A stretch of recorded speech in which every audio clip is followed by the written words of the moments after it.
आपको बाल सफेद नजर आता तो डाई लेके आते हैं, और डाई लेके आ रहा है मस्जिद में जा, बाल सफेद नजर आएगा, डाई काम नहीं करेगी, अब कुरान की तिलावत काम करेगी। बाल सफेद आ रहे हैं, मेहंदी ये काम नहीं करेगी, डाइयां लगा रहा है। ओ कुरान को याद, कोई पढ़, अल्लाह को याद कर। एक बात बताऊं, तुम्हें डीएम ने एक मीटिंग ली थी, प्रधान, उसके अंदर सेक्रेटरी और बीडीसी मेंबर, चेयरमैन, सब लोग इकट्ठा किया, सबको। वो मीटिंग होती रहती है उनकी। उसने पूछा बताओ मर्द किसे कहते हैं? किसने कहा जिसके दाढ़ी हो, जिसके मूंछ हो। तो उसने बहुत सी मिसालें दी। बहुत से मर्द ऐसे जिनके दाढ़ी और मूंछ नहीं, कुछ के आती नहीं, कुछ कटा मुना देते, तो क्या वो मर्द नहीं है? बात है कि नहीं है? और बहुत सी औरतें ऐसी हैं कि चंद दाढ़ी के बाल उनके भी निकल आते, आपने देखा होगा, बुढ़ापे की वजह से या किसी वजह से होता है। बहुत सी और सी मिसालें दी, उसने सबको नकार दिया। फिर कहा सर आप बताइए। हाय हाय हाय, नबी में अल्लाह ने सारी चीजें ताम तरीके से अता की। नबी मर्द ही होता, औरत नबी नहीं होती। जोर से बोलिए। तो मर्दानगी की सारी निशानियां अल्लाह ने अपने नबी को ताम तरीके से अता की। कहा सर आप बताइए। कहा जिसके अंदर कुव्वते बर्दाश्त जितनी ज्यादा हो उतना ही वो पावरफुल मर्द होता है। दिमाग चलाता, मस्जिद के इमाम की धड़ी नहीं दूंगा तो बच जाएगा, चला दिमाग नहीं, हंसने की नहीं बात समझ लेना, खबरदार जो कोई हंसा। चला दिमाग, धड़ी कितनी की होगी? 300 की, 400 की, 500 की, 600 की हैं? अगर अल्लाह ने तबीयत खराब कर दी तो दवा कितने की लगेगी? भाई बात समझने की है कि नहीं? बात समझने की मेरे भाई है कि नहीं है? अगर जरा सी भी तबीयत तुम्हारी खराब हो गई तो 400-500 रुपए का पर्चा और हजारों रुपए की दवा। मेरे भाई दिमाग न चलाओ, दिमाग न चलाओ। अल्लाह की बारगाह में खड़े होकर कहो मौला अच्छाई बुराई तेरी तरफ से है, मौला तेरी तरफ से है खैर व शर, मौला तेरी तरफ से है मौत और जिंदगी, मौला तेरी तरफ से है इज्जत और जिल्लत। मेरे रब तेरी बातों पे अमल करना मेरा काम है, जिंदगी संवारना तेरा काम है। दिमाग न चलाओ। बात सुने मजा आ जाएगा। हजरत मूसा के जमाने में एक बंदा था जो 200 साल इबादत किया। कितने साल?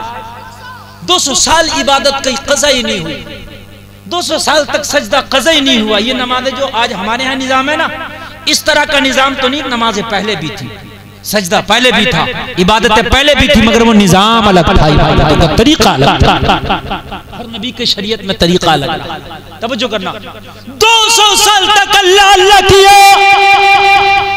हजरत मूसा से रब ने फरमाया मेरे मूसा उस 200 साल की इबादत करने वाले मेरे बंदे से कह दो कि तेरी एक सजदा भी अल्लाह ने कबूल नहीं किया। दिमाग की बात बता रहा हूँ, अल्लाह वाले दिमाग नहीं चलाते, जब अल्लाह की बात आती है तो बस वो मचल जाते हैं।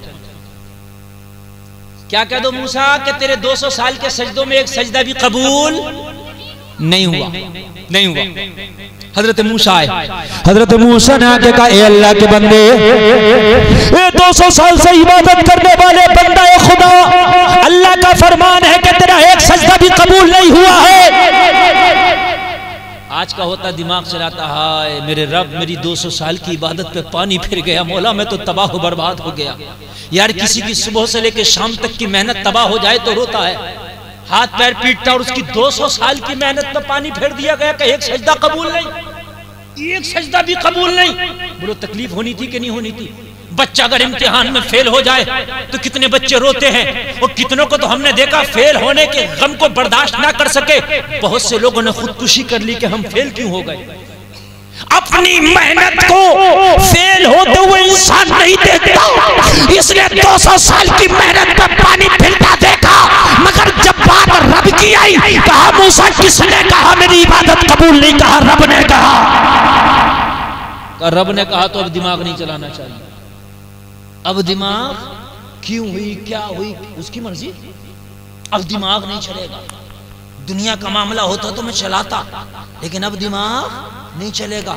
झूमने लगा, खुशी में झूमने लगा, तेरा शुक्र है मौला, तेरा शुक्र है मौला, तेरा शुक्र है मौला, तेरा शुक्र है मौला।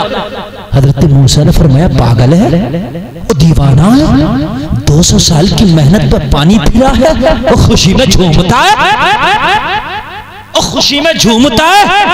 कहने लगा कलीम, अल्लाह के पैगंबर, यहाँ दिमाग चलाने की जरूरत नहीं है। ओ मूसा, इबादत करना हमारा काम है, कबूल करना उसका काम है। तुम कहते हो अल्लाह ने इबादत कबूल नहीं की, मैं फिर भी खुश हूँ। कहा किस लिए? कहा खुश होने की वजह यह है, इबादत कबूल करे न करे ये उसकी मर्जी, मैं तो खुश इसलिए हूँ कि रब ने कम से कम हमारा नाम तो ले लिया। कम से कम रब ने हमारा नाम तो ले लिया, रब ने हमें हयात तो कर लिया। अरे यही काफी है कि महबूब की जबान पे अपना नाम आ गया। ये ना समझना कि अबू जहल गालियां देता था, नबी कमजोर थे और इसका जबड़ा पकड़ के खींच लेते, ताकत भी अल्लाह ने इतनी दी। हाँ, ये नबी की ताकत थी कि 1 महीना भूखे रह के भी पावर मुकम्मल रहती थी। अबू जहल तो रह के देख ले, 1 महीना भूखा,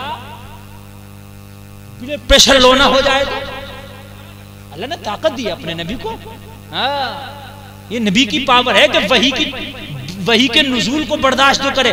अल्लाह फरमाता है लौ अंज़लना हाज़ल कुरान अला जबलिन लरअयतहु खाशिअन मुतसद्दिअन मिन खशियतिल्लाह, अगर इस कुरान को मैं पहाड़ पर नाजिल कर देता तो अल्लाह के खौफ से पहाड़ भी रेजा रेजा रेजा हो जाता। ये सीना-ए मुस्तफा है कि कुरान को भी बर्दाश्त कर रहा है। गोया कि मुझे कह लेने दो, सीना-ए मुस्तफा पहाड़ से ज्यादा ताकतवर। यही तो तर्जमा हुआ कि नहीं हुआ? कुरान में 28वें पारे में अल्लाह कह रहा है अगर मैं पहाड़ पर नाजिल करता तो रेजा रेजा हो जाता। ये सीना-ए मुस्तफा है जो कुरान को संभाला है। बोलो यार सुभान अल्लाह। अरे जलसे में आने वालों, किसी कमजोर नबी का कलमा थोड़ी पढ़ते हो तुम, पावरफुल नबी का कलमा पढ़ते हो। अरे यार उनके अकीदे कमजोर होंगे जो नबी को कमजोर समझते हैं, हमारा अकीदा मजबूत है, हम तो अपने नबी को भी पावरफुल समझते हैं। कब समझा अपने नबी को? कभी कमजोर समझा ही नहीं। जो नबी को कमजोर समझ ले उसका अकीदा कमजोर है। बस बात यह है कि नबी को कुव्वत बर्दाश्त अल्लाह ने दी। एक बात बता दूं मैं आपको, सुन लीजिए, ये है जिंदगी मेरे भाई। इन्ना करमकुम इंदल्लाहि अत्काकुम, मेरा रब फरमाता है लोगों, अल्लाह की नजर में इज्जत वाला वो है कि जिसकी तक़वे अच्छे है, जिसकी नेकियां अच्छी है। अल्लाह ताला आपको सलामत रखे। कहने सुनने में खता हुई तौबा करता हूँ, माफ फरमाए। कलमा शरीफ पढ़ो, ला इलाहा इल्लल्लाह मुहम्मदुर रसूलुल्लाह, इस्लाम जिंदाबाद, वमा अलैना इल्लल बलाग। बैठ के आगे का प्रोग्राम समाप्त करें। अस्सलामु अलैकुम।